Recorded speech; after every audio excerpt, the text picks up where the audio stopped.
My dear people's, എനിക്ക് ഉங்ககிட்ட മുഖ്യமான ഒരു വിഷയം പേശണം. ബണ്ണി ചേച്ചി ഡെസ്ക് കണ്ടിട്ടുള്ള തമിഴ് മൊത്തം കയറിയിട്ടുണ്ടല്ലോ. ഞാനിപ്പോൾ എന്താ പറയാൻ വന്നേ?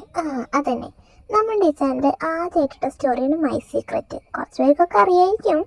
അപ്പോൾ ഞാനും നമ്മുടെ ഈ ചാനലിൻ്റെ നിർമ്മാതാവും സർവോപരി ഇതിൻ്റെ എഡിറ്ററുമായ നമ്മുടെ ഹീസു കൊച്ചും ചേർന്നുള്ള കോംബോ സ്റ്റോറിയാണ് മൈ സീക്രറ്റ്. അപ്പോൾ അതിൻ്റെ എൻഡിങ് വരെയും ഞങ്ങൾ കോംബോ ആയിട്ട് ചെയ്യണമെന്നാണ് ഞങ്ങളുടെ ഒരു ആഗ്രഹം. അപ്പോൾ ചിലരൊക്കെ ചോദിക്കുന്നുണ്ട്, ഇത് നിർത്തിപ്പോയോ ഇടുന്നില്ലേന്നൊക്കെ. അതിനുള്ള മറുപടി ആയിട്ടാണ് ഞാൻ ഇപ്പോൾ വന്നിരിക്കുന്നത്.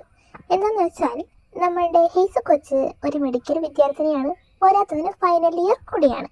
ഞാൻ പ്ലസ് ടു ഉണ്ട്, എത്രയായിട്ട് കുഴപ്പമൊന്നുമില്ല.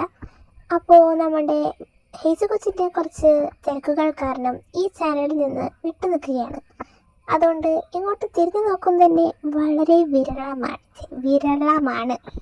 അതന്നെ, ഹീസു കൊച്ചി ഇപ്പോൾ FF ബോർഡിലേക്ക് നോക്കുന്നത് മാവേലിയെ പോലെയാണ്. കൊല്ലത്തിലെ വയ്ക്കുകയോ അല്ലെങ്കിൽ പിന്നെ മഴക്കാറ് പോലെയാണ്. വരും പോകും നമുക്ക് പ്രവചിക്കാൻ പറ്റില്ല.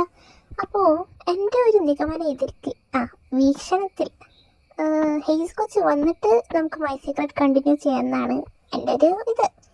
അതുവരെ നമുക്കിങ്ങനെ കോമഡിയോ വൺ ഷോട്ടൊക്കെ ആയിട്ട് ഇങ്ങനെ മുന്നോട്ട് പോകാം. നിങ്ങൾ എൻ്റെ കൂടെ സപ്പോർട്ട് ചെയ്യണം. ഇതിനെക്കുറിച്ചുള്ള നിങ്ങളുടെ അഭിപ്രായങ്ങൾ കൂടി കമൻറ്റ് ബോക്സിൽ അറിയിക്കണം കേട്ടോ. പിന്നെ എനിക്ക് പ്രധാനപ്പെട്ടൊരു കാര്യം പറയാനുള്ളത് എന്താണെന്ന് വെച്ചാൽ, നിങ്ങൾ ആരും തന്നെ എന്നെ തെറി വിളിക്കരുത്. എനിക്ക് ഭയങ്കര വിഷമാവും. അപ്പോൾ അത്രയേ ഉള്ളൂ. ബാക്കി നമുക്ക് പിന്നെ കാണാം.